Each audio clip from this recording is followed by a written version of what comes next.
Bonsoir à tous, vous êtes bien sur Tennessee News Network. Je suis Andrew Williams et ce soir dans On en discute ici, je reçois Hans Durand, vice-chairman du Parti démocrate. Bonsoir Monsieur Durand. Bonsoir, Monsieur Williams. Merci d'avoir accepté notre invitation. Avec plaisir. Pour celles et ceux qui ne vous connaissent pas, je vous laisse vous présenter en quelques phrases d'où vous venez, pourquoi vous êtes lancé en politique.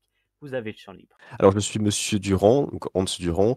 Je suis représentant à l'Assemblée générale du Tennessee, chef de file du groupe démocrate. Donc, je suis responsable de la bonne tenue de mon groupe à l'Assemblée générale et des différentes propositions que nous faisons à l'Assemblée générale. Je suis aussi avocat de métier, donc de profession, au cabinet de Madame Neal, donc Neal Lawyers Office.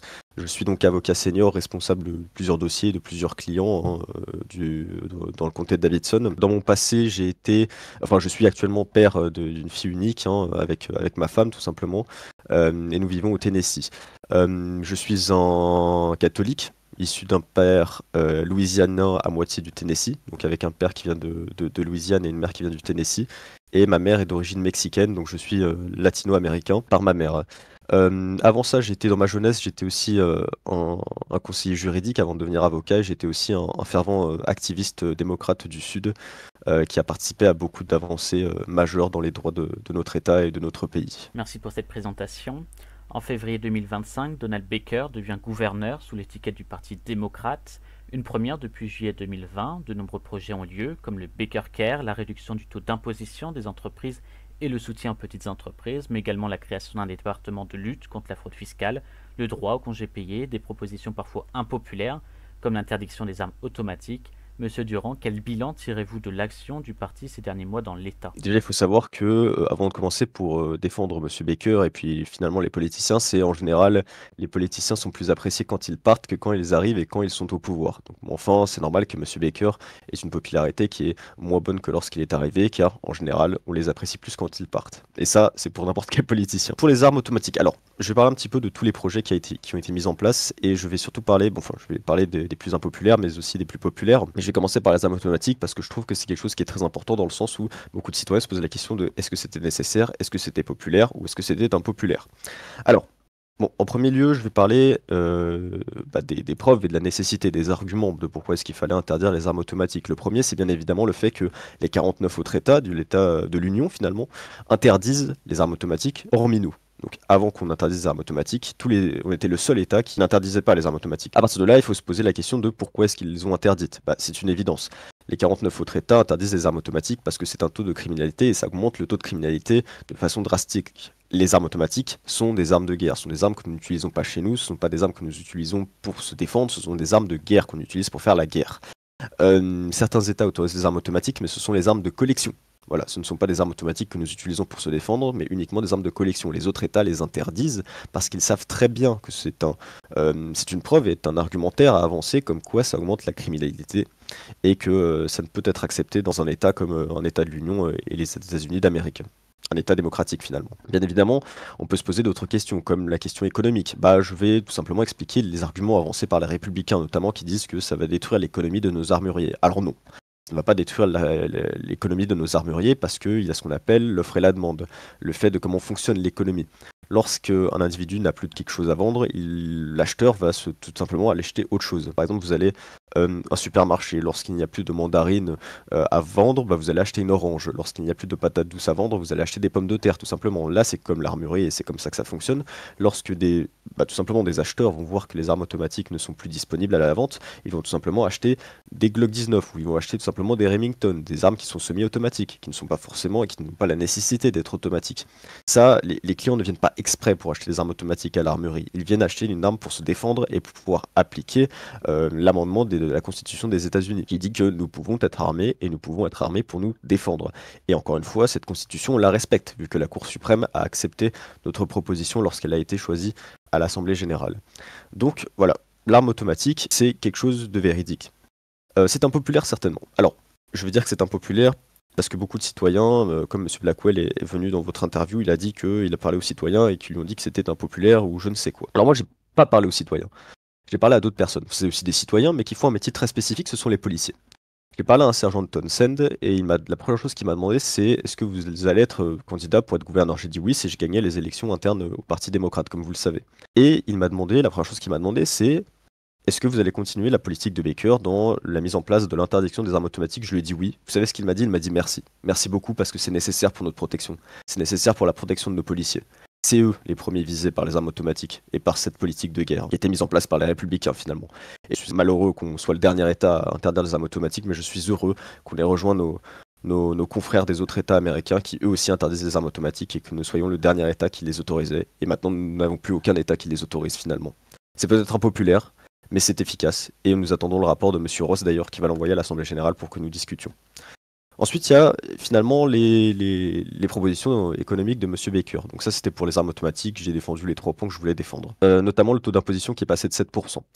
Alors, le taux d'opposition qui descend est nécessaire dans le fait que si nous pouvons le faire descendre, nous pouvons le faire descendre. Mais attention, cela peut être dangereux dans le sens où nous devons bien évidemment financer les autres choses, hein, comme les services médicaux publics, ou encore les services de police ou les services de pompiers. Ou même pour tout simplement aider les entreprises avec, vous savez, l'aide de $5000 pour toute entreprise, petite et moyenne entreprise. Encore une fois, ce sont des politiques que le Parti démocrate vont suivre et vont continuer. Si elles peuvent les améliorer, tant mieux. Si on peut descendre le taux d'imposition, encore mieux pour nous. C'est ce qui pourrait arriver si on réduit le budget. Mais c'est aussi une nécessité qu'on peut essayer de chercher. C'est toujours la meilleure possibilité pour nous, c'est de faire en sorte que l'économie soit la meilleure, que l'économie soit florissante et qu'on fasse en sorte de l'améliorer. Enfin bon, je trouve que les projets de M. Baker ont été bons, même si peut-être impopulaires, ils étaient nécessaires pour aider nos citoyens et nos chers amis qui vivent au Tennessee et notre peuple. Ce samedi 17 mai, dans un post ciel clair, vous avez annoncé vous présenter aux primaires démocrates pour le poste de gouverneur.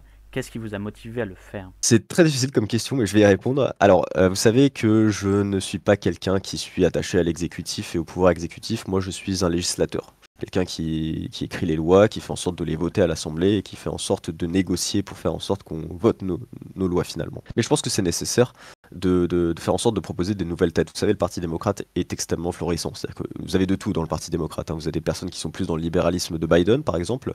Vous avez des personnes qui sont plus dans le centrisme de Kamala Harris. Vous avez des personnes qui sont peut-être plus dans l'aile gauche du Parti démocrate, comme Bernie Sanders. Moi, je me situe comme un modéré, hein, je me situerais plutôt dans l'aile modérée du Parti démocrate et je suis quelqu'un qui fait en sorte d'améliorer le quotidien de nos citoyens finalement. Mais là où je me suis présenté, c'est aussi dans la nécessité de faire évoluer le Parti démocrate. C'est important que le Parti démocrate voit de nouvelles figures, hein. Vous avez vu, je pense que nous ne proposons jamais la même personne, hein. Entre M. Rick Wirt, entre M. Baker et maintenant moi qui me propose, ce n'est jamais toujours la même personne qui se propose, ce sont toujours des personnes qui changent finalement. Alors M. Baker l'a dit dans son interview, il me semble qu'il ne se présentera pas parce que, enfin, qu'il se présenterait si il avait un taux de popularité bon, mais il ne veut pas le faire. Je trouve ça extrêmement noble de la part de Donald, hein, qui est mon ami d'ailleurs. Parce qu'il comprend que finalement, l'État du Tennessee a besoin de changer, mais que même si des propositions ne sont pas forcément populaires, bah, il faut quand même les faire, même si ça implique notre popularité, notre impopularité. Puis évidemment, moi, je n'ai pas vraiment les mêmes idées que M. Baker, hein. J'en ai similaires, hein, comme celle des armes automatiques ou encore celle de l'imposition de nos petites et moyennes entreprises, et même des grandes entreprises. Mais nous n'avons pas les mêmes priorités. Vous savez, moi je suis quelqu'un qui est très priorisé sur les travailleurs. Alors bon, ça c'est là où je voulais en venir, notamment de pourquoi est-ce que j'ai postulé. C'est parce que je suis quelqu'un qui veut faire en sorte que les travailleurs et nos minorités aient une vie décente. C'est-à-dire qu'une bonne vie finalement, une vie comme tout le monde, et de protéger notre classe moyenne. Vous savez, on vit les États-Unis et notre État, par extension, vit une période extrêmement sombre. Vous savez que les républicains sont au pouvoir à l'État fédéral, nous devons faire en sorte de les contrer et de faire en sorte qu'ils ne soient plus ou qu'ils minimisent ce qu'ils puissent faire finalement, parce que ce que notre président est en train de faire, sans vouloir être méchant envers lui ou même les républicains, est catastrophique, on va pas se le cacher. Je suis totalement contre les politiques de Trump et contre les politiques républicaines, et ce qui se passe est catastrophique. Tout ce que M. Trump a proposé et a fait en sorte d'appliquer, il ne l'a pas fait. Mettre la fin à la guerre en 24 heures, je pense que je n'aime pas faire de commentaires là-dessus parce que ça fait 3 mois. Des tarifs douaniers qui d'ailleurs vont casser notre industrie qui est très axée avec l'Europe, notamment le whisky et tout simplement le whisky de notre État, hein, qui va prendre très cher par rapport aux tarifs douaniers de Trump. Et donc c'est ce que je dis. Un État démocrate et donc un État par extension endurante, c'est un État du Tennessee contre la politique de Trump et contre la politique républicaine fédérale. Et ça, c'est important, c'est très important, parce que ce qu'il se passe, c'est gravissime. Je ne sais pas si vous avez vu aujourd'hui ou hier, si je ne dis pas bêtise, il y a eu un interview de 3 membres historiens du New York Times qui expliquaient la situation américaine et c'est catastrophique. Notre index de démocratie ne fait que descendre. Ils se disent prêts à partir du pays, car le pays est en train de virer sur l'autoritarisme. Non, ce qu'il se passe est catastrophique et on doit faire en sorte d'avoir des États démocrates pour se défendre de l'État fédéral républicain. Et c'est pour ça que je me présente, c'est surtout pour me battre contre cette politique républicaine et continuer finalement le projet démocrate pour un projet pour les travailleurs et pour les minorités. Le gouverneur Baker a mis en place le Baker Care, remboursant les soins aux citoyens du Tennessee. Comptez-vous améliorer le Baker Care pour un meilleur accès à la santé? Le Baker Care est aussi, s'inscrit aussi dans l'Obamacare. Voilà. Donc, sans vouloir expliquer sur les grandes lignes, hein, juste pour être très simple, ce sont des aides aux citoyens, faire en sorte qu'ils aient accès à tous les soins médicaux à n'importe quel moment et qu'ils puissent y avoir accès finalement. Alors, c'est très important, surtout quand on sait que le HCT, qui est un hôpital privé qui d'ailleurs est géré par Monsieur Bailey, hein, un ami aussi de l'Assemblée générale, c'est important que ça soit bien géré pour que nos citoyens aient accès à tous les soins et à toutes les médecines nécessaires. Alors vous allez me dire, oui, l'important c'est donc de faire en sorte de les financer au mieux. Je suis d'accord avec vous. Alors, l'Assemblée générale a récemment, je pense que vous l'avez vu, abrogé le Howard Immigration Plan. C'est un plan d'immigration virulent, anti-humaniste, qui détruit notre État et qui est totalement un gouffre financier. Avec l'abrogation par l'Assemblée générale, on récupère beaucoup d'argent qui était tout simplement mis dans la sécurité de nos frontières inutilement. Cet argent-là, on va notamment la mettre dans la santé, dans la sécurité et notamment dans la police de proximité. Je ne sais pas si vous savez, mais récemment, le DCSO a créé une unité, la Proximi Unit, au sein de la GTF, et cette unité, je souhaite la financer. Mon but n'est pas de créer de nouvelles unités comme le souhaite M. Blackwell, hein, avec les Rangers ou je ne sais quoi, de ce qu'il avait dit dans votre interview, qui est d'ailleurs un gouffre financier inutile. Nous devons mettre de l'argent là où c'est nécessaire. L'argent, elle est nécessaire dans les soins, notamment, donc ce que vous venez de dire, dans le soin et l'accès aux soins. Il faut que nos citoyens aient accès aux soins, un petit peu comme dans les pays européens ou dans les autres États démocrates, Californie, Massachusetts, ou encore Washington ou l'Oregon.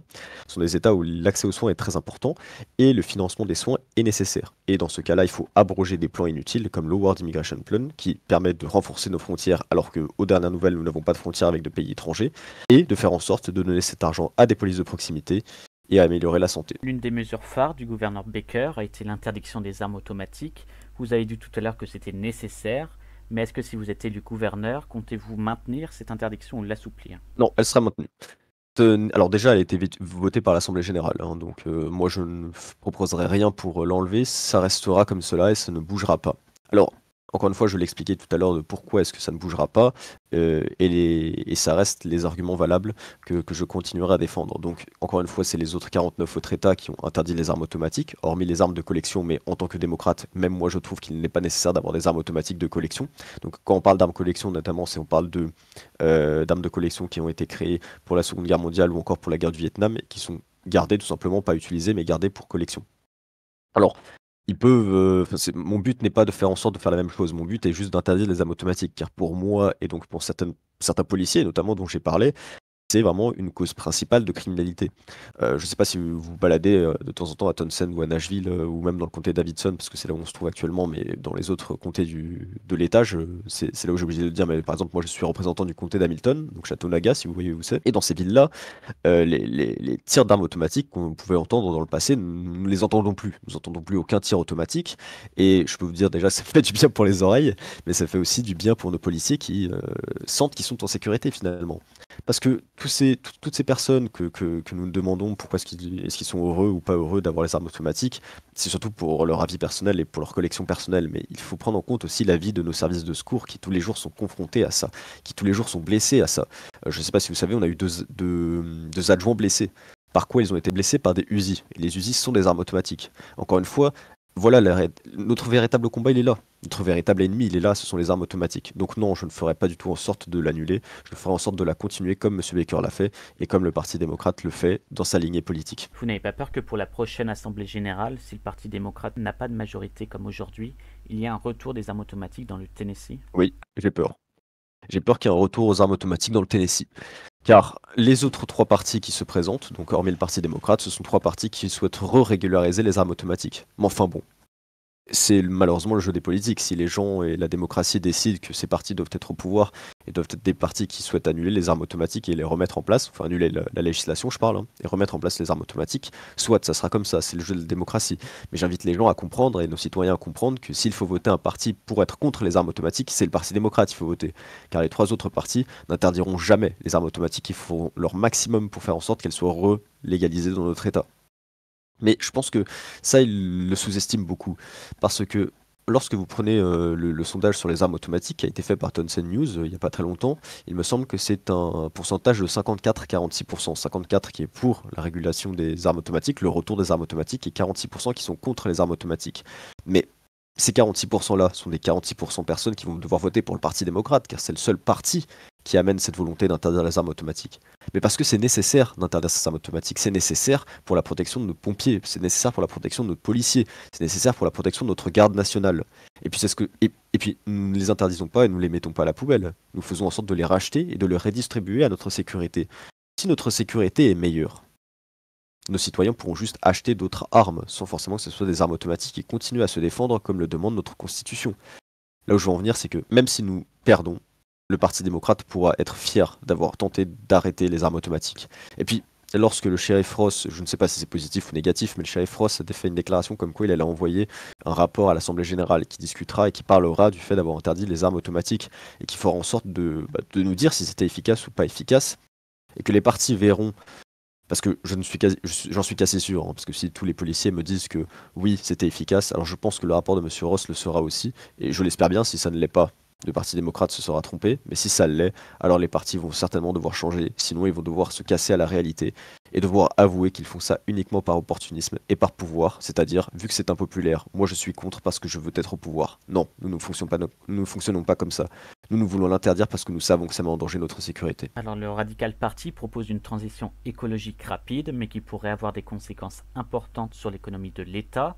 Quelle est votre vision de la transition écologique et comment comptez-vous concilier les impératifs environnementaux avec les réalités économiques et sociales du Tennessee? Premièrement, je vais parler du Parti radical qui est un petit peu une blague, hein, sans vouloir être méchant, parce que il faudrait peut-être qu'ils choisissent s'ils sont écologistes ou non. Alors moi, je demanderai à Monsieur Blackwell, hein, maintenant dans cette interview, quelle est votre idéologie? Quand Monsieur Blais, dans son interview, dit qu'il défend l'écologie et Monsieur Blackwell dit qu'il veut faire une rupture avec Monsieur Blais, il y a un moment, il faut peut-être se mettre d'accord. Est-ce que vous êtes pour l'écologie, contre l'écologie, pour une écologie rapide, pour une écologie lente, pour une écologie pas du tout rapide, pour qu'elle soit moyenne? Moi, je ne comprends plus rien à leur parti, à leur idéologie. Ce parti est une énorme blague qui ne sait même pas ce qu'il défend. Le Parti démocrate, lui, n'est pas une blague. Car nous avons proposé des choses pour faire changer. Nous avons proposé le dépôt illégal de déchets, je pense que vous le savez, hein, faire en sorte que nous avons des rues plus propres, faire en sorte qu'elles soient moins sales, faire en sorte qu'elles soient plus écologiques finalement. D'ailleurs, une proposition qui a été félicitée par Monsieur Blais, hein, du Parti radical. Nous avons aussi des propositions qui ont été faites par les anciennes législatures du Parti démocrate pour l'écologie. Alors, voilà, nous c'est une écologie. Alors le Parti démocrate a toujours été un parti aussi très axé sur l'écologie, hein. Nous faisons en sorte de faire en sorte de sauver notre climat et notre planète. Là où je veux en venir, c'est que le Parti républicain aime beaucoup faire des blagues en disant que le Parti démocrate est l'inventeur du réchauffement climatique, et c'est pas pour rien parce que nous sommes les seuls à mettre en exergue le fait que bah oui, il y a un réchauffement climatique et nous devons faire en sorte de sauver notre planète. Alors non, nous ne sommes pas pour une écologie punitive. Vous savez, le Parti démocrate est très modéré sur ce plan-là. Nous voulons faire en sorte de protéger nos forêts, oui. Alors pas avec des parcs rangers, encore une fois, parce que je pense que le Parti radical ne sait pas que c'est pas eux qui gèrent le département du shérif et que c'est au shérif de décider s'il y a des parcs rangers ou non. Et encore une fois, le Parti radical aime bien sortir de l'argent de leur poche ou de leur tête, mais je ne sais pas d'où ils sortent leur argent parce qu'ils financent tout avec leurs paroles. Mais enfin bon, soit. Moi, je ne vais pas financer ça avec mes paroles. D'ailleurs, ils veulent faire des barrages. C'est ça, Monsieur Williams, si je ne dis pas de bêtises, dans le dernier interview de Monsieur Blackwell, ils veulent faire des barrages. Alors moi, je veux aussi demander à Monsieur Blackwell où est-ce qu'il va faire des barrages dans un état où il n'y a que des rivières. Mais enfin bon. Là où je veux en venir, c'est que non, il nous faut des propositions concrètes, des choses que nous pouvons faire. Nous sommes l'État du Tennessee. La moitié des choses, nous ne pouvons pas le faire déjà parce que c'est à l'État fédéral de le faire. Et l'autre moitié des choses, c'est les propositions comme le dépôt illégal de déchets. La proposition de faire des éoliennes. Le Tennessee est une excellente source de vent. Le Tennessee peut très bien avoir des éoliennes, pas des barrages. Nous n'avons pas la quantité suffisante d'eau pour faire des barrages. Alors il faut savoir que le Tennessee n'est pas mauvais en écologie, hein. Nous améliorons beaucoup. Nous sommes l'un des États qui faisons le plus de progrès au niveau environnemental. Donc moi je suis plutôt fier de notre État qui d'ailleurs est recouvert de plantes, mais nous avons plusieurs possibilités, plusieurs choix, comme notamment, comme je vous l'ai dit, l'installation d'éoliennes, avec notamment l'abrogation d'anciens plans républicains inutiles, donc par le financement, comme le World Immigration Plan, ou encore d'autres plans comme celui de Madame Reynolds, ou la redistribution du budget pour faire en sorte de construire des éoliennes qui finalement serviront à la production d'électricité. Alors, Moi, je ne suis pas, par exemple, pour le but de changer des voitures électriques ou quoi que ce soit d'autre. Alors non, parce que pour moi, les voitures électriques n'est pas réellement la solution. D'ailleurs, il faut savoir que c'est les voitures hybrides les plus efficaces pour la pollution, et non pas les voitures électriques ni les voitures à essence, bien évidemment. Mais notre but, c'est ça, c'est de faire en sorte de passer des législations d'abord, pour faire en sorte de rendre responsable le citoyen du changement climatique. Parce qu'il faut que les gens se rendent compte qu'il y a un réchauffement climatique et qu'il est réel, et qu'il n'est pas inventé par les démocrates comme Monsieur Trump le dit. Il est réel, d'accord? Il faut le changer, faire en sorte de le modifier. Là où il faut qu'ils se rendent compte que c'est réel, c'est par exemple avec les ouragans. Nous avons de plus en plus d'ouragans, et comment se forment les ouragans? C'est lorsque l'œil de l'ouragan est de plus en plus chaud, et c'est quand la mer est de plus en plus chaude. Plus la mer se réchauffe, plus les ouragans sont persistants. Qu'est-ce qu'on voit chaque an? Qu'il y a de plus en plus d'ouragans. Le réchauffement climatique est réel. C'est une véritable menace pour notre État et notre pays, bien évidemment. Alors, il y a la proposition des éoliennes, comme je l'ai fait tout à l'heure, mais il y a aussi d'autres propositions. Le dépôt illégal de déchets, qu'il faudra reproposer, je pense, parce qu'il n'a pas été ratifié pour des causes de sévérité. Il faudra donc le reproposer d'une manière différente.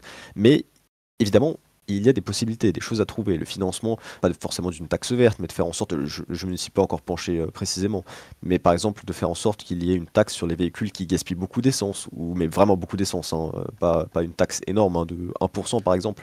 Là où je veux en venir, c'est de faire en sorte de sensibiliser la population aux priorités. Le but, c'est pas de les punir avec des taxes, ou de les punir avec des demandes, ou de leur obliger à faire quelque chose, mais c'est de les punir en les sensibilisant avec des lois qui sont pas très graves, en faisant en sorte de leur prévenir, de leur dire que voilà, le réchauffement climatique est là. Nous devons faire en sorte de le modifier. La préservation de notre état naturel, c'est aussi important, je veux en venir, la préservation de notre biodiversité, ça c'est important aussi. Ça c'est quelque chose qu'il va falloir faire, c'est préserver nos animaux qui représentent notre état. Il y a des animaux qui sont uniquement au Tennessee qu'il faut préserver. Des animaux, des forêts, des plantes, il y a tout. Il y a plein de choses à préserver. Ça passe par des ordres exécutifs. C'est signé par le gouverneur, et c'est des demandes que le gouverneur peut faire par le biais d'ordres exécutifs et par l'application par des autorités compétentes. Là où par contre je ne suis pas d'accord, c'est notamment Monsieur Blackwell, vous en avez parlé tout à l'heure, propose des parcs rangers. J'ai envie de vous dire où est l'utilité, mais enfin bon, il n'est pas shérif du département, et bien heureusement. Quelles sont vos propositions pour améliorer l'économie du Tennessee et créer des emplois? Je pense qu'on peut déjà faire en sorte de sensibiliser nos jeunes. Alors, là où je veux en venir, c'est qu'il y avait une proposition que j'avais faite à l'Assemblée générale. Donc là, c'est par rapport, juste parler des emplois et de nos jeunes, je pense que c'est quand même important, parce que c'est avant tout l'éducation qu'il faut toucher. Alors, avant toute chose, je veux quand même parler de ce qui se passe dans notre pays. Je pense que vous savez que le département de l'éducation a été démantelé par Monsieur Trump, et que nous devons faire en sorte de le remettre en place dans l'État du Tennessee pour faire en sorte de réguler l'éducation et d'éduquer nos jeunes. Moi, ce que j'avais proposé à l'Assemblée générale récemment, c'est de faire en sorte de sensibiliser nos jeunes aux métiers, qu'ils pouvaient faire des stages un petit peu dans des métiers qui sont moins valorisés. Par exemple, la police, les pompiers ou les médecins. Ce sont des métiers qui sont moins valorisés. Nous devons faire en sorte de les sensibiliser par des stages d'intégration dans ces métiers. Déjà pour leur montrer que ces métiers sont dangereux et sont importants pour notre société, mais surtout pour faire en sorte que, regardez, voilà, vous pouvez faire ce genre de métier, ça vous fait un bel avenir, et ça peut faire en sorte finalement d'avoir un métier qui peut vous attacher, qui peut vous rendre ému, forcément vous voyez dedans, vous voyez ce que je veux dire. Pour la création d'emplois, donc déjà, il y a nos jeunes qui sont très importants à éduquer. Il faut qu'ils sachent, quoi faire dans leur futur. Il faut qu'ils sachent que les métiers sont importants. Voilà. Ensuite, il y a la possibilité, vous savez, je pense qu'on n'en a pas encore parlé avec le groupe, parce que vous savez, on ne peut pas tout faire en même temps, hein, sinon c'est des gouffres financiers, mais c'est l'augmentation du salaire minimum. Alors, le salaire minimum au Tennessee est l'un des plus bas des États de l'Union, et il faut faire en sorte de l'améliorer pour que les citoyens déjà vivent une vie meilleure, et pour que la classe moyenne soit tout simplement meilleur. Ensuite, nous avons aussi la possibilité, comme vous le savez, et Monsieur Baker l'a fait, c'est le financement des petites et des moyennes entreprises. Voilà, ça reste important. Pourquoi? Parce que les petites et les moyennes entreprises sont celles qui possèdent le plus de main-d'œuvre et qui ont besoin le plus de main-d'œuvre pour faire fonctionner leur entreprise finalement. Si ces petites et ces moyennes entreprises n'ont pas de main-d'œuvre, alors elles ne pourront pas engager de personnes. Avec l'aide financière de 5 000 $ qu'on pourrait augmenter avec le futur, hein, pour aider nos startups, pour aider nos petites entreprises, nos moyennes entreprises, ça permettra de créer de l'emploi dans le sens où elles auront besoin de personnes, on les finance pour qu'elles puissent le faire, pour qu'elles-mêmes puissent devenir des petites moyennes entreprises, des moyennes grandes entreprises, des startups petites entreprises, etc., etc. C'est l'économie de marché. Plus les personnes ont de l'argent, plus elles vont vouloir engager de personnes, plus elles vont vouloir faire en sorte que leur start-up ou leurs petites entreprises, moyennes entreprises, fonctionnent bien et puissent attirer du personnel. Ensuite, il est important aussi de parler de la main-d'œuvre. Alors au Tennessee, la main-d'œuvre est très difficile. Je pense que déjà, ce qu'il faut faire, c'est la protection des travailleurs. C'est ce dont j'ai parlé au début, hein. Je suis un fervent protecteur des travailleurs et des minorités et de la classe moyenne. Et les travailleurs, il nous faut les protéger. Déjà, c'est pour l'importance des syndicaux. Les syndicaux sont très importants pour protéger notre main-d'œuvre et nos ouvriers, qui sont nécessaires à la construction de l'infrastructure et sont nécessaires pour la construction d'infrastructures dans des zones plus rurales. Il faut savoir que le Tennessee, c'est l'un des États les plus ruraux de l'Union, et il faut faire en sorte de construire des infrastructures nécessitant l'accueil d'autres personnes. Parce qu'il faut savoir que l'État du Tennessee est en population qui augmente. Elle vieillit, bien évidemment, mais parce que, voilà, hein, c'est le phénomène des pays de l'Ouest, mais elle augmente tout de même. Là où je veux en venir, c'est que ce sont des métiers qui sont très demandés. Voilà, les métiers en entreprise, hein, donc comptable par exemple, membre de RH, la main-d'œuvre c'est ouvrier, maçon, ce sont des métiers qui sont extrêmement demandés et qui doivent être financés et protégés par le biais des syndicaux pour faire en sorte qu'ils puissent engager mieux, meilleur et plus nombreux. Bien évidemment, vous allez me dire, il faut un financement de tout ça. Alors je ne pense pas que les syndicaux ont besoin de financement. Eux, ce qu'ils font, c'est se battre pour leurs droits. Je suis avocat, hein, je peux être avocat du travail et protéger des gens pour leur travail. Mais là où je veux en venir, c'est que les syndicaux doivent être aidés pour pouvoir protéger les travailleurs, pour qu'eux-mêmes puissent trouver de l'emploi plus facilement et puissent aider notre industrie et notre infrastructure. Là, c'est important aussi, c'est d'encourager nos startups et nos entreprises. Alors là, forcément, il y a un financement qui peut être plus élevé, qui peut être passé de 5 000 à 10 000 dollars si l'argent est trouvé. Mais dans ce cas-là, il faut la trouver, cet argent.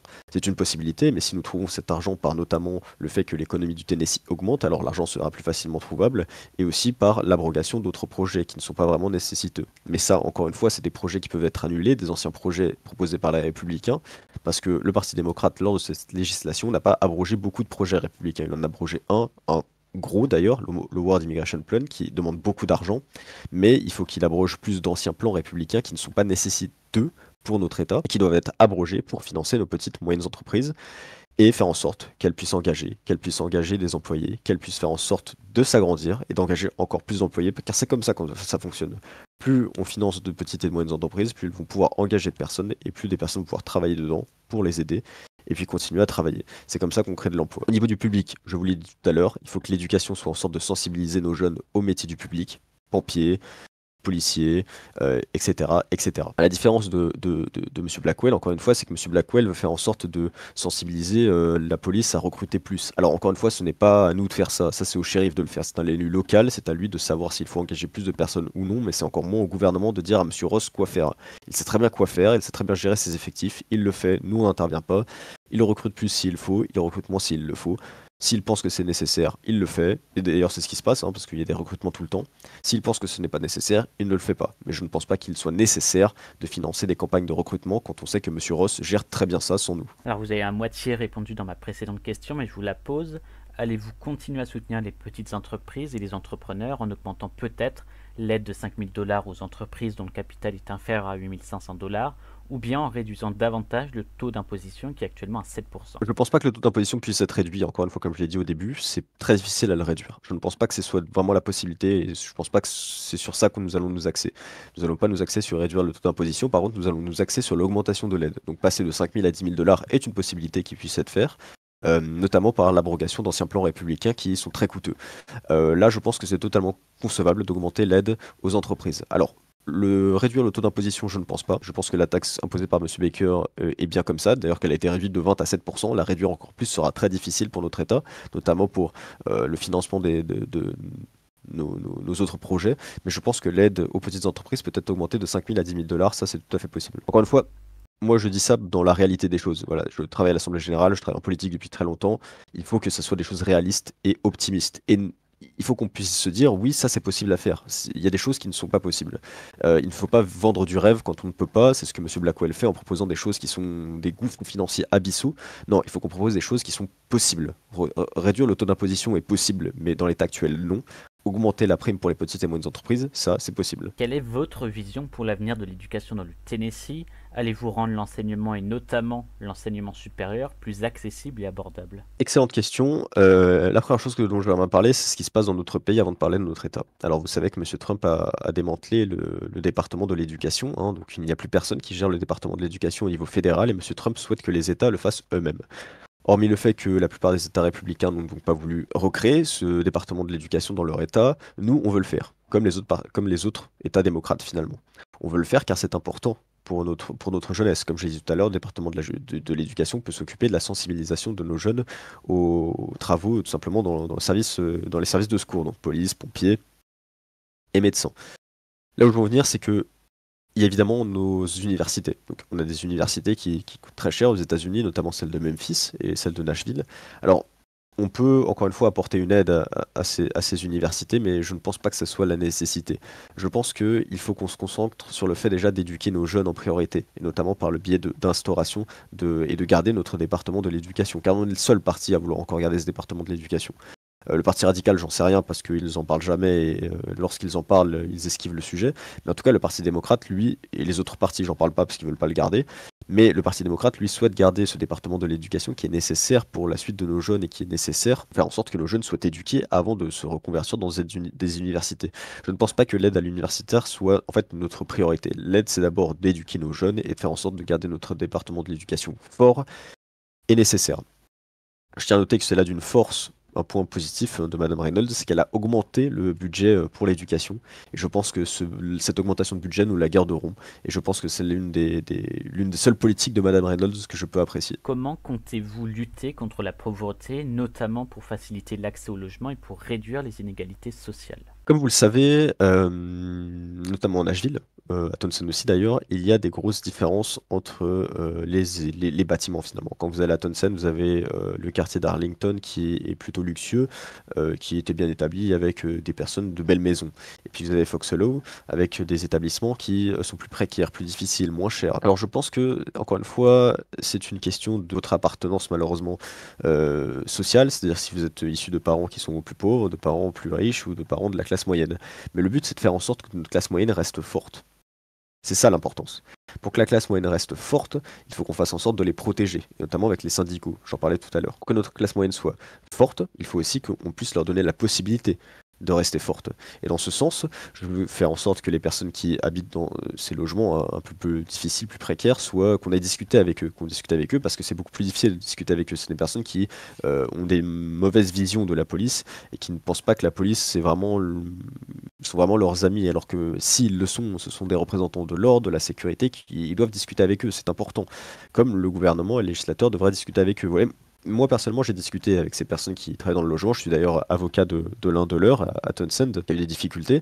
Alors, évidemment, je suis gardé par la confidentialité et de pourquoi est-ce qu'il a demandé un avocat, mais je suis allé visiter ces logements. Je suis allé les voir, il me les a fait visiter, et la réalité est là, c'est qu'on doit rénover tout ça. Je parlais de l'infrastructure des ouvriers et des employés qu'on devait protéger là-dedans. C'est les ouvriers et ces gens-là que nous devons protéger parce que ce sont eux qui améliorent nos infrastructures. Et c'est ce que nous devons faire. Nous devons améliorer nos infrastructures car c'est nécessiteux. C'est ce qu'on doit faire. C'est ce qu'on doit faire absolument.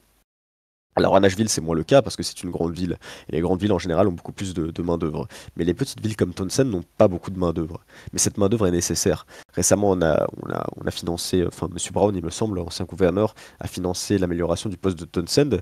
C'est une bonne idée, mais ce qu'il faut faire, ce n'est pas que le poste de Townsend. Il faut faire aussi tout le reste, les bâtiments, le centre-ville, les autres établissements, et tout ce qui contourne le fait pour tous les infrastructures qui sont forcément moins bonnes en qualité que les infrastructures comme à Nashville, qui sont au centre-ville très bonnes finalement.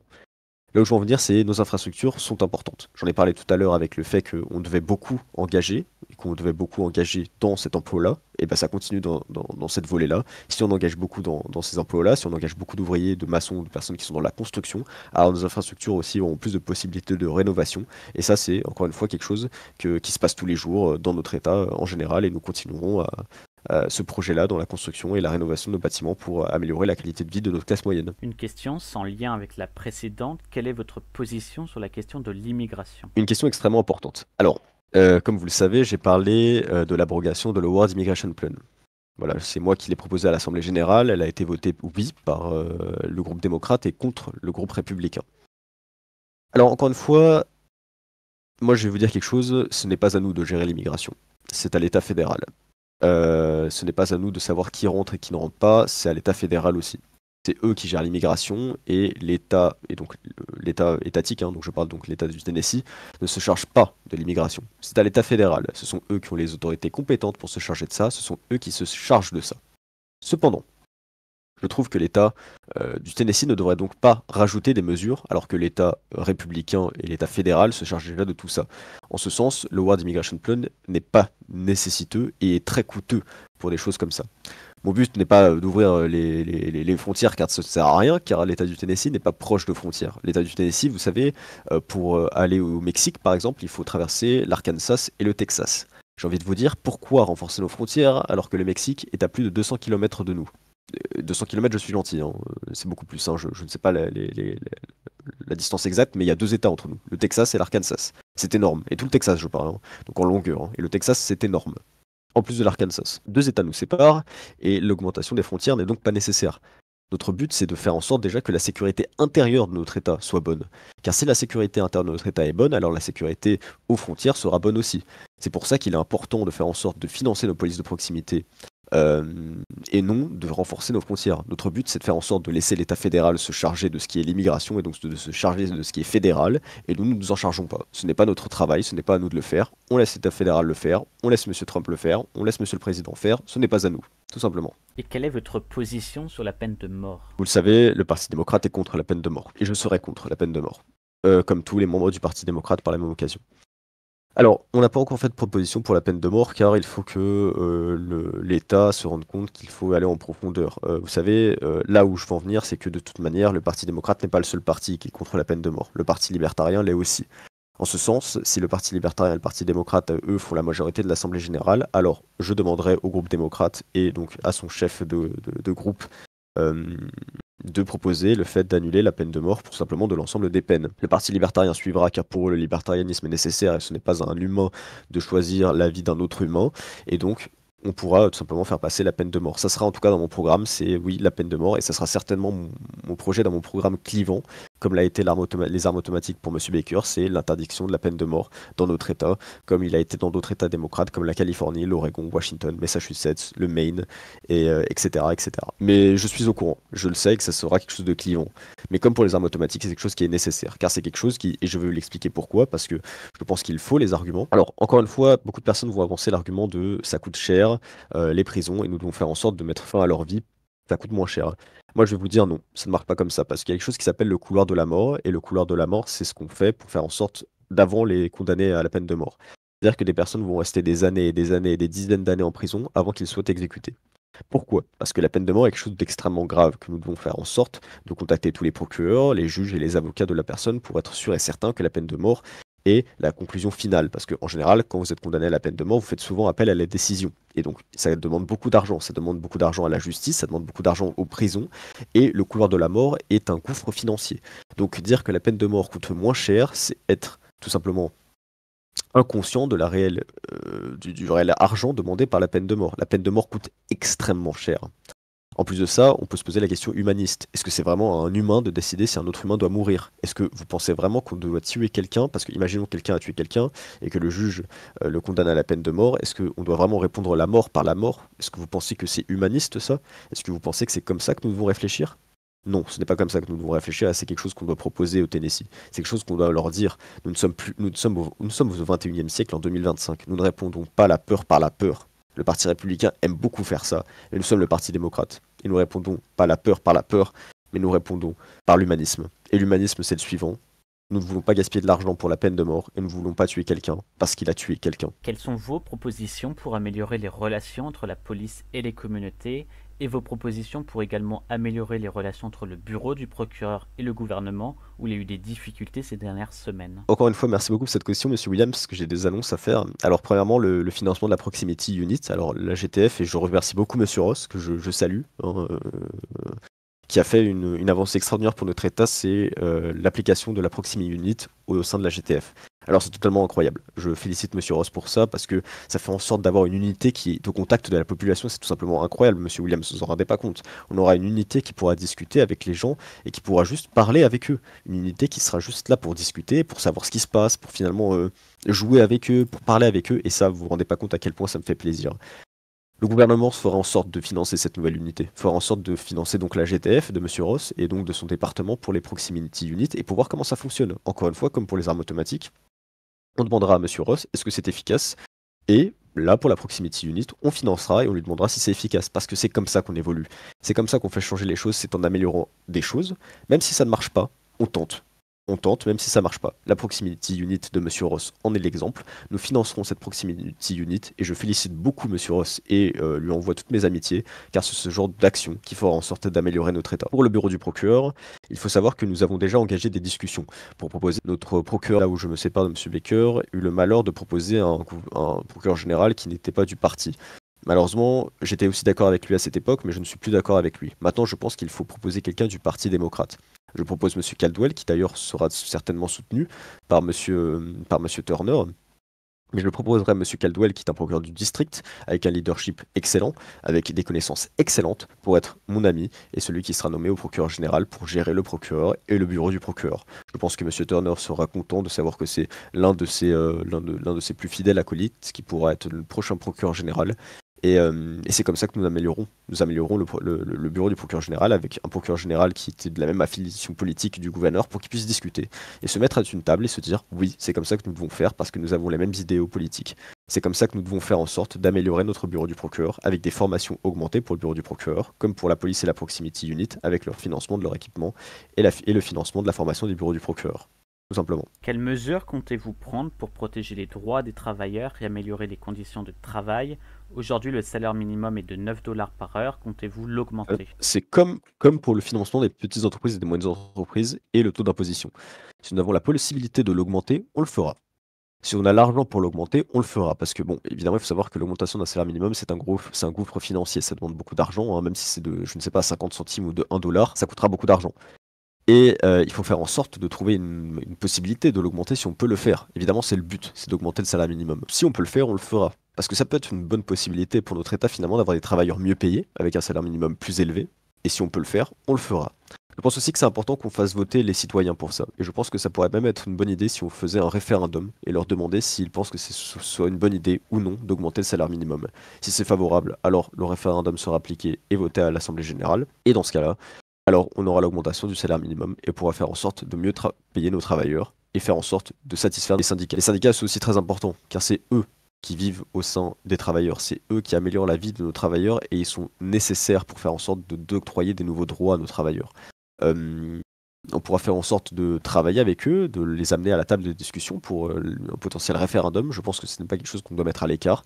Donc je pense que oui, on pourra faire ça, appeler le syndicat ou appeler des représentants des syndicats pour les amener à une table de discussion pour faire en sorte d'améliorer le salaire minimum qui est actuellement de 9 dollars, comme vous l'avez dit, et de faire en sorte de donner la possibilité aux travailleurs d'être mieux payés suite à un référendum, tout simplement. Mais je pense encore une fois que c'est important de laisser le peuple voter pour ça, car c'est une mesure qui demande beaucoup d'argent et qui reste un gouffre financier, qu'on le veuille ou non. Il faut qu'on puisse avoir l'argent pour le faire. Si on a l'argent pour le faire, alors go, le Parti démocrate le fera avec plaisir. Hein. Comme d'habitude, le Parti démocrate, ça a toujours été son habitude, augmenter le salaire minimum, ça a toujours été l'une de ses lignes politiques les plus importantes. Quelles sont vos propositions pour soutenir l'agriculture et les industries locales? Il faut savoir aussi que le Tennessee est un État agricole, hein, comme un État assez rural.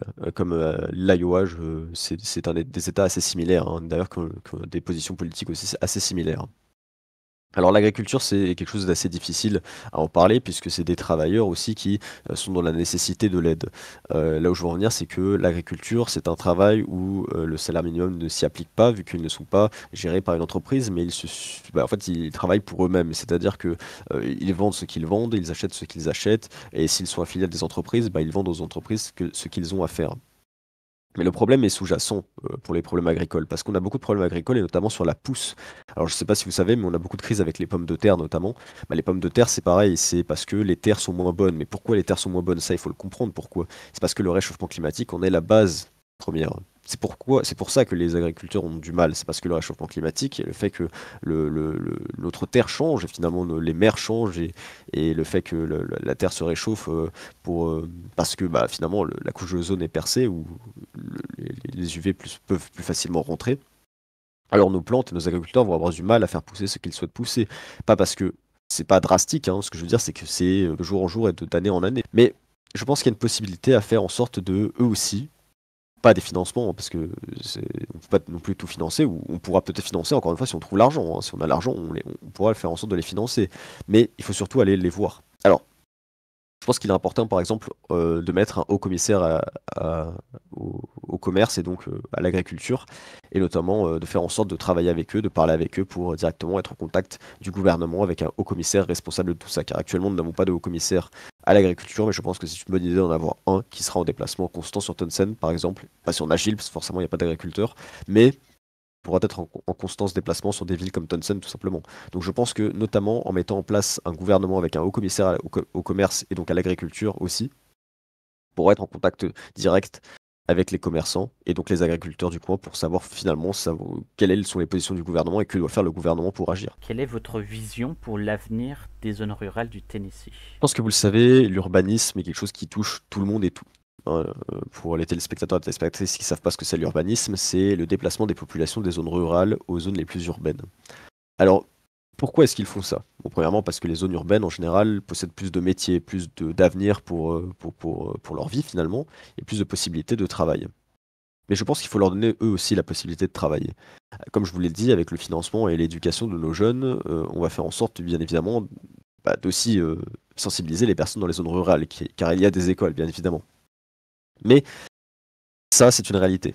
Alors, quelque chose qu'il faut combattre, pas forcément, je pense. L'urbanisme n'est pas quelque chose qu'il faut forcément combattre. Mais par contre, il faut savoir qu'il est réel. C'est-à-dire que les zones rurales se vident petit à petit pour favoriser les zones urbaines. Donc, par exemple, Nashville, Memphis, Knoxville, Maryville, Châteauneuf, toutes des villes qui, petit à petit, enfin, de jour en jour, grandissent de plus en plus vite, exponentiellement, parce qu'en fait, finalement, les zones rurales se déplacent dans des zones urbaines.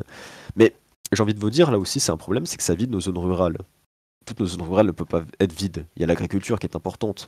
Il y a aussi la communauté. On ne peut pas laisser des villages vides sans population alors que finalement on a des zones urbaines pleines à craquer. Non, il faut trouver un bon équilibre. Je pense que l'urbanisme n'est pas un mauvais point parce qu'il peut donner de l'espérance finalement et un bon futur aux citoyens ruraux. Mais je pense que les zones rurales, il faut aussi les protéger. Et c'est là où je pense que c'est important de financer les services de secours parce que c'est là où il en manque beaucoup dans les petites villes et dans les villes rurales. Il y a moins d'hôpitaux, les hôpitaux sont plus loin, la police est plus difficile à proximité, les pompiers sont moins présents. Et avec, encore une fois, le réchauffement climatique, je pense que plus de pompiers, plus c'est nécessaire avec l'augmentation des feux. Mais je pense que, encore une fois, l'éducation et le fait de travailler avec nos zones rurales et donc avec les écoles des zones rurales, c'est l'une des choses qu'on pourra faire. Encore une fois, j'en reviens avec le haut commissaire à l'agriculture et au commerce. C'est une personne qui sera en déplacement dans des zones rurales. C'est une personne qui verra directement sur le terrain ce qui se passe et quel est le problème avec les zones rurales. C'est une personne qui va pouvoir discuter avec les personnes qui vivent dans les zones rurales et c'est une personne qui pourra rendre des comptes au gouvernement, qui pourra lui dire oui, il se passe ça dans les zones rurales, c'est ça qu'il faut améliorer par le biais d'ordre exécutif, par l'amélioration par exemple des écoles, des infrastructures, parce que bon, je pense que vous en doutez, l'amélioration des infrastructures est plus facile en zone urbaine qu'en zone rurale. Et nous devons donc nous déplacer là-bas pour aussi faire en sorte de balayer la pauvreté, car encore une fois, la pauvreté est plus difficile aussi en zone rurale qu'en zone urbaine, et nous devons faire en sorte de nous déplacer là-bas pour voir ce qu'il se passe et prendre des décisions concrètes. Encore une fois, ça, il faut qu'on puisse se déplacer pour y aller. Moi, je me suis déplacé beaucoup, et en général, par exemple, Townsend n'est pas une ville qui perd d'habitants, mais qui est en augmentation constante aussi, mais il faudrait aller dans des villes encore plus petites que Townsend, des villages finalement, qui sont vraiment le centre de ce problème d'urbanisation, et aussi avec le vieillissement de nos zones rurales. Ce sont des personnes de plus en plus vieilles qui vivent là-bas. Nous devons faire en sorte de régler ce problème dans le sens où de trouver un bon équilibre. Ils comprennent que les gens veulent se déplacer dans des villes urbaines pour faire en sorte d'avoir un meilleur futur, mais les zones rurales ne peuvent pas se vider. Vous comprenez bien déjà juste pour l'équilibre, mais aussi pour les problèmes liés à l'économie de nos zones rurales qui ne peuvent pas finir vides, sans aide, sans école, sans police, sans pompiers et sans unité médicale. Vous parliez tout à l'heure d'un référendum pour augmenter le salaire minimum si l'argent est trouvé. Comptez-vous impliquer les citoyens dans les décisions politiques durant votre mandat de gouverneur? Il faut savoir que le Parti démocrate défend quelque chose qui, comme son nom l'indique, c'est la démocratie. Alors, je pense que oui, il est important d'engager les citoyens dans les décisions du gouvernement. Pourquoi? Parce que c'est les citoyens qui vous ont élu gouverneur. Vous leur donnez une dette. Ce sont eux qui vous ont élu. Ce n'est pas vous tout seul qui vous êtes nommé, ce sont vous qui vous ont élu. Ils vous ont élu pour prendre des décisions. Ils vous ont élu pour que vous les écoutiez. Faire des référendums, c'est important. Pour le salaire minimum, ça sera une obligation, je pense. Parce que si on trouve l'argent et qu'on propose un référendum, c'est aux citoyens de savoir s'ils préfèrent avoir une augmentation de salaire ou s'ils préfèrent que le financement soit donné dans quelque chose d'autre. Par exemple, je ne sais pas, dans le financement d'infrastructures nouvelles dans les zones rurales, comme on a parlé il y a 5 minutes. Mais je pense qu'il est nécessaire de faire en sorte d'intervenir la démocratie dans notre pays. Quand on sait que l'index démocratique descend de jour en jour dans notre pays, il faut faire en sorte qu'il soit au moins gardé dans nos États démocrates. Car ce sont dans les États républicains et dans le pays républicain actuel sous Donald Trump que la démocratie est en danger. Récemment aussi, je parlais des historiens du New York Times, je vais parler de quelque chose d'autre, de ce qui se passe par exemple vous savez, dans la zone du porte-parole, là où les journalistes viennent pour discuter avec le porte-parole de la Maison-Blanche. Il est totalement inconcevable que des influenceurs et qui sont pour Donald Trump viennent exprès parler à la porte-parole pour lui dire, je cite, comment se porte Donald Trump, il va très bien, je veux savoir comment il discute. On n'est pas là pour savoir ça. On est là pour savoir les fondements du gouvernement, pour savoir ce qu'il se passe. Lorsque le porte-parole censure CNN ou censure d'autres journalistes, c'est très très grave. Alors oui, il est important de discuter avec le peuple et de leur dire la vérité. La vérité, c'est très important. Je l'ai dit à plusieurs fois. Moi, je suis pas un politicien de base, hein. Vous savez, moi, je suis un activiste. Je suis un avocat. J'ai toujours voulu qu'on me dise la vérité. Je suis quelqu'un qui vit extrêmement simplement, hein. Je suis certainement dans la classe moyenne. Je vis avec mon salaire de représentant d'État, mais je ne vis pas plus que ça. Je vis tout simplement pour vivre. Mon but n'est pas de devenir le plus riche possible. Là où je veux en venir, c'est il faut vivre simplement. Il faut vivre comme le peuple et leur demander comment décider, et donc gouverner par le peuple. Comment comptez-vous améliorer la sécurité publique et lutter contre la violence armée? Alors bon, bah forcément, l'interdiction des armes automatiques, on y revient, mais ça a déjà été fait, donc on attend forcément que tout ça évolue, parce que les armes automatiques ont été arrêtées il y a à peine un mois, hein, donc forcément, on ne peut pas voir encore les effets. Si je suis les gouverneurs, je pense que ça sera sous ma gouvernance, qu'on verra s'il y a des vraies améliorations, ou à la prochaine même, ce ne sera pas peut-être même pas sous la mienne si je suis élu. Là où je veux en venir, c'est que les armes sont forcément les choses au cœur de la sécurité. Je suis moi-même armé, hein, si jamais je possède un Glock 19, je suis moi-même armé pour faire en sorte de me protéger chez moi et de me protéger dans la rue, hein. J'ai été plusieurs fois agressé et il est important de savoir se défendre. Cependant, il faut protéger surtout une partie de nos citoyens, ce sont les services de secours, ce sont les pompiers, les policiers, qui tous les jours se lèvent, qui tous les jours se demandent s'ils vont rentrer, qui, comme vous l'avez vu il y a un mois ou il y a quelques semaines, deux adjoints un est arrivé à l'hôpital et un est décédé, Monsieur Byers. Des adjoints qui ont été touchés par ces questions d'armes, et notamment d'armes automatiques, parce que je vous ai dit, c'est des Uzi qu'ils ont utilisés. Ce que je veux dire, c'est qu'on a des preuves que nos adjoints doivent être déjà en première ligne, comme nos pompiers d'ailleurs par la même occasion, et que nous devons faire en sorte de les protéger coûte que coûte, car c'est eux qui représentent la sécurité et l'établissement direct, finalement, de notre démocratie. Par contre, je pense que oui, les armes doivent rester importantes, et nous devons rester armés. Je suis moi-même personnellement armé, donc je vous assure que si quelqu'un rentre chez moi, et le Glock 19, il va le voir parce que ça reste chez moi, hein. On reste aux États-Unis. Vous inquiétez pas que moi je suis armé. Donc pour ceux qui disent que les démocrates veulent enlever les armes, alors personnellement, j'ai pas très envie qu'on m'enlève mon arme. Je sais pas vous, mais moi j'ai pas très envie.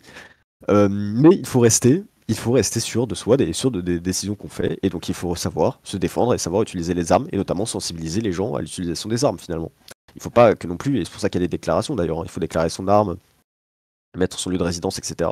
Parce qu'il faut savoir d'où viennent l'arme et il faut savoir aussi ce que va faire la personne de l'arme, tout simplement. Allez-vous, comme le Radical Party, inciter les citoyens à rejoindre le DCSO, une entreprise de sécurité privée, pour lutter contre la criminalité? Alors, déjà, comme je l'ai dit tout à l'heure, je ne vais pas inciter les gens à rejoindre le DCSO, car ça, c'est au shérif Ross de le faire. Et comme je vous l'ai dit tout à l'heure, j'ai été j'aime beaucoup ce que Monsieur Ross fait, hein, notamment avec la proximité unit et toutes les décisions qu'il prend, j'aime beaucoup. Donc, Monsieur Ross, je vais le laisser faire son travail. C'est à lui de faire son travail, ce n'est pas à moi. Ce n'est pas à moi de lui dire s'il faut engager plus de personnes au DCSO ou non. Et en plus de ça, s'il fallait que ce soit quelqu'un, ça soit le maire. Je ne suis pas maire, je veux être gouverneur. Ce n'est pas la même chose. Donc non, le DCSO, c'est lui qui fait ses affaires. De toute façon, il recrute beaucoup de personnes, le DCSO, hein. Je sais qu'il recrute beaucoup de personnes, et c'est très bien d'ailleurs. Je n'ai pas besoin de dire à Monsieur Ross qu'il doit recruter plus de personnes, non. C'est son travail à lui. Point. Moi, ce que je vais faire, par contre, c'est financer certaines de ces unités comme la Proximity Unit. Tout simplement. Et le financement, en général, de la GTF, car la Proximity Unit fait partie intégrante de la GDF. Par contre, non, je ne vais pas. Alors, ça, c'est d'ailleurs très suspect, Monsieur Williams, hein, si vous me convenez. Enfin, engager de la sécurité privée pour assurer la. Mais on est où là? On est dans un état de non-droit. On laisse les gens faire la sécurité. Mais où est-ce qu'on est là? Non, c'est la police d'assurer la sécurité. C'est pas à des citoyens. Ce n'est pas à des citoyens de faire la sécurité. Ils travaillent déjà tous les jours. Leur but, c'est la sécurité. Ils s'occupent de sécuriser leur lieu. Ils ne s'occupent pas de sécuriser les autres citoyens. La sécurité se charge de sécuriser par exemple une boîte de nuit, ou il se charge de sécuriser une banque, mais il ne se charge pas de sécuriser les routes ou les rues. On est où dans un état de non-droit? On est où en 1800? Non, on est en 2025. C'est à la police de se charger de ça. Ils savent très bien le faire. On leur laisse faire. On va pas engager des sécurités privées. Enfin, on va pas engager des milices maintenant, ou des gens qui sont en charge de la sécurité. Ça marche pas comme ça. Je sais que Monsieur Blackwell n'a jamais fait de politique, mais bon, quand même, il a vécu dans un monde où la sécurité, ça doit quand même rester une priorité, et pas mettre des gens se charger de sécurité alors qu'aucune réglementation interne, ils n'ont pas d'affaires internes, ils n'ont pas de réglementation, de code de déontologie. Non. on doit se baser sur une police qui a des règles, qui sache comment faire la sécurité, qui sache discuter avec la population, pas mettre des citoyens qui n'ont pas de formation policière et qui n'ont pas des formations spécialisées dans les réglementations policières pour se charger de la sécurité.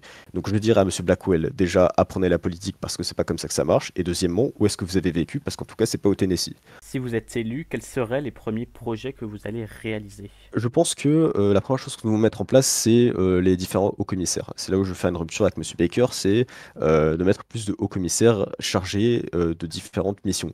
Alors, Monsieur Baker a le haut commissaire à la sécurité, il a le haut commissaire au commerce, il a le haut commissaire à l'éducation, il a le haut commissaire chargé des relations avec le gouvernement, enfin avec l'Assemblée générale, excusez-moi, mais il n'a pas de haut commissaire, par exemple, à l'agriculture, il n'a pas de haut commissaire à la santé, et ça, c'est une nécessité. Enfin, s'il a un haut commissaire à la santé, excusez-moi, il n'a pas de haut commissaire à l'agriculture, il n'a pas de haut commissaire aux finances, il n'a pas de haut commissaire au transport. Et je pense que c'est nécessaire d'avoir des hauts commissaires dans tout ça parce que c'est nécessaire de faire en sorte d'une amélioration captive finalement de nos services publics, d'accord? Donc les transports notamment. J'ai parlé beaucoup avec les cheminots et ils m'ont dit que eux, ce qu'ils voulaient, c'est quelqu'un qui les représentait, un haut commissaire qui vienne leur parler pour améliorer leur vie. Tout simplement.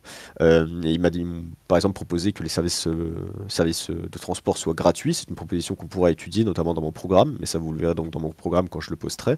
Mais j'en ai pas encore discuté avec les cheminots pour voir leur avis, parce que oui, je demande l'avis aux citoyens. Donc je pense que ma première possibilité, c'est notamment de nommer des hauts commissaires qui n'ont pas existé, des départements qui n'ont pas existé sous la gouvernance Baker.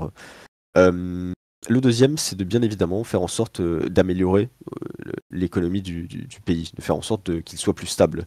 Avec ce qui se passe et les tarifs de Monsieur Trump, je pense qu'il est nécessaire de faire en sorte d'améliorer les transports de nos différents matériels qui vont en direction de l'Europe et qui viennent de l'Europe. Parce que ce sont ces matériels-là qui sont sujets aux tarifs douaniers. Je pense qu'il faut faire en sorte d'éviter que Monsieur Trump s'attaque à la classe moyenne de notre pays, de notre État, excusez-moi. Monsieur Trump, qui est l'État fédéral, met en danger les habitants de notre État et nous devons faire en sorte de les protéger de ce qu'il est en train de faire et de ce qu'il est en train de faire en Europe, qui sont, je le rappelle, le premier partenaire commercial de l'État du Tennessee. Donc ça sera mes deux projets. Premièrement, créer des départements qui seront en charge de discuter avec la population, mais de faire en sorte aussi de contrer les tarifs douaniers de Monsieur Trump. Et suite à cela, nous ferons les grosses demandes de mon projet. Donc par exemple, la peine de mort, comme on a discuté tout à l'heure, le financement de la Proximity Unit, de la GTF, le financement du département de l'éducation, excusez-moi, etc., etc., tout ce qu'on a discuté tout le long de l'interview finalement. Et le référendum du salaire minimum, etc. Il y a quelques semaines, un sondage exclusif à Tennessee News Network révèle que 55% des 47 sondés ne sont pas satisfaits du bilan du gouverneur Baker. Comment expliquez-vous cette situation et comment comptez-vous reconquérir la confiance des électeurs démocrates, mais pas que? Premièrement, il faut savoir que forcément, on préfère un gouverneur quand il est parti que quand il était là, hein. Quand vous parlez des citoyens de l'État de l'Union, quand vous partez des citoyens des États-Unis, vous leur demandez était mieux Barack Obama ou Monsieur Trump, ils vont vous dire Barack Obama, alors que lorsque Monsieur Obama était président, il avait un taux de popularité qui n'était pas excellent. Là où je veux en venir, c'est qu'on préfère toujours un politicien lorsqu'il part que lorsqu'il est en pouvoir ou lorsqu'il arrive. On préfère toujours quelqu'un lorsqu'il arrive et lorsqu'il part, que lorsque c'est un politicien que lorsqu'il est en pouvoir. Donc c'est normal que Monsieur Baker n'ait pas un taux de popularité excellent ou qui est de 30%, je ne dis pas de bêtises. Là où je veux en venir, c'est que, euh, encore une fois, c'est normal. Ça s'explique aussi par le fait qu'il a pris des choses qui ne sont pas forcément populaires, notamment les armes automatiques. Mais rappelez-moi quels ont été le nombre de sondés de son sondage. 47 sondés. Voilà. Il y a aussi l'échantillon. Forcément, 47 personnes, ça ne représente pas la totalité de notre État. C'est un petit pourcentage qui doit être ciblé, et ça ne représente pas du tout. Il doit avoir une grosse marge d'erreur, mais même, ça reste un chiffre de toute manière. Mais ce chiffre peut être mis à épreuve et mis à questionnement finalement. La deuxième possibilité, enfin la deuxième chose dont j'aimerais répondre, c'est par exemple comment redresser les électeurs démocrates. Alors il faut savoir que le Parti démocrate est un grand parti. Vous ne votez pas pour le Parti démocrate parce que vous votez d'abord pour la personne, enfin avant le parti. Parce qu'au Parti démocrate, vous avez beaucoup d'ailes. Vous avez une aile qui sont très différentes. Vous avez des personnes qui sont plus proches de Biden, du libéralisme Biden, comme on dit, des personnes qui sont plus proches du clintonicisme, donc de la politique de Kamala Harris par exemple. Vous êtes plus proche des personnes qui sont comme Bernie Sanders ou la représentante AOC. Là où je veux en venir, c'est que vous ne votez pas avant tout pour le parti, vous votez avant tout pour... Évidemment, vous votez pour le parti parce qu'il a des grandes lignes directrices, hein, comme la peine de mort ou les armes automatiques. Mais là où je veux en venir, c'est que vous votez aussi pour la personne qui n'a pas les mêmes idéaux que ses autres confrères, finalement. Ils font partie du même parti parce qu'ils ont les grandes lignes directrices, qui est l'idéologie du progressisme, mais ce ne sont pas les mêmes personnes. Vous votez pour la personne avant tout, parce qu'elle n'amène pas les mêmes projets, car elle ne vient pas du même endroit. Vous savez, Moi, à la différence de M. Baker, c'est que M. Baker est un démocrate de Californie et moi je suis un démocrate du Sud. Donc on vient déjà pas du même endroit, on n'est pas du tout du même endroit, hein. Donc lui, il a été maire de Los Angeles, moi j'ai été représentant de l'État du Tennessee. Voilà, là d'où on vient, ce n'est pas les mêmes endroits et donc on ne vient pas forcément des mêmes idéaux, même si avec M. Baker, donc Donald, hein, on possède beaucoup de points communs, comme notamment le fait que l'aide aux entreprises et les armes automatiques, bien évidemment. Enfin, Monsieur Durand, quel est votre message principal aux électeurs du Tennessee et pourquoi pensez-vous être le meilleur candidat pour représenter le Parti démocrate aux prochaines élections gouvernementales? Alors déjà, ce que je dis souvent, c'est un État démocrate, c'est un État qui est contre l'État fédéral. Ouais, parce que l'État fédéral est républicain. L'État fédéral, c'est Monsieur Trump. Et l'État fédéral est en train de détruire notre État de l'Union. Premièrement, je ne sais pas les déclarations qu'il a fait, par exemple, à la gouverneure du Maine, qui a dit qu'il allait le poursuivre en justice.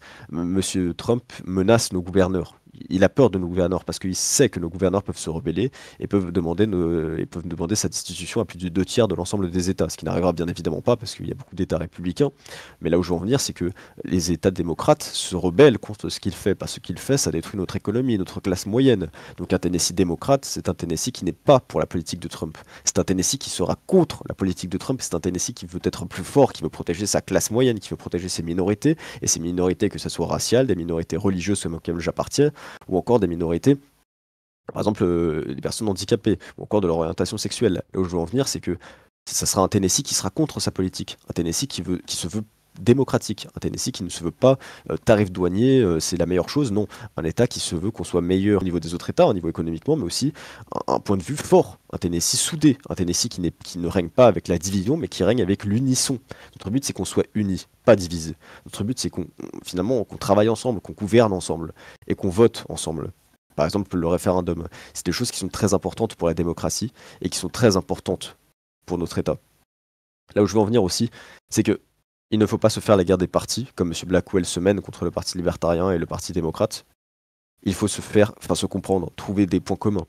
Vous le savez certainement, si le prochain gouverneur est élu, l'Assemblée générale risque de ne pas être majoritaire. Il faudra faire en sorte de gouverner ensemble pour faire en sorte de faire passer des propositions. C'est pour ça que c'est important de parler de référendum, parce que le référendum donnera la voix au peuple finalement, la voix d'un peuple qui est divisé par la politique républicaine finalement mise en place par Monsieur Trump. Nous devons faire en sorte de travailler à l'unisson. Et ça c'est important, finalement comme une belle musique. Nous devons travailler ensemble finalement comme une belle musique. Et nous ne devons pas faire en sorte de tomber dans les mains d'un gouverneur qui n'a par exemple aucune connaissance politique. Je parle bien évidemment de M. Blackwell, qui d'ailleurs ne sait même pas faire la différence entre un secrétaire général et un secrétaire d'État. Mais enfin bon, je ne suis pas venu pour parler de ça. C'est important que vous mettiez quelqu'un qui aussi sache parler, qui est avant tout un avocat, un activiste, qui parle avec le peuple et qui parle pour le peuple. Merci Monsieur Durand d'avoir répondu à toutes mes questions. Avez-vous quelque chose à rajouter? Non, non, non, pas du tout. Je pense que j'ai tout dit. Et puis, de toute manière, le Parti démocrate, par le biais de mon comité central, de mon parti ou encore de mon secrétaire qui sont beaucoup présents sur le terrain pour répondre à toutes vos questions. Je le suis moi-même, donc voilà. Vous pourrez me voir sur le terrain et discuter avec moi si vous le souhaitez, tout simplement. Très belle fin de soirée et à bientôt. Merci, monsieur Williams.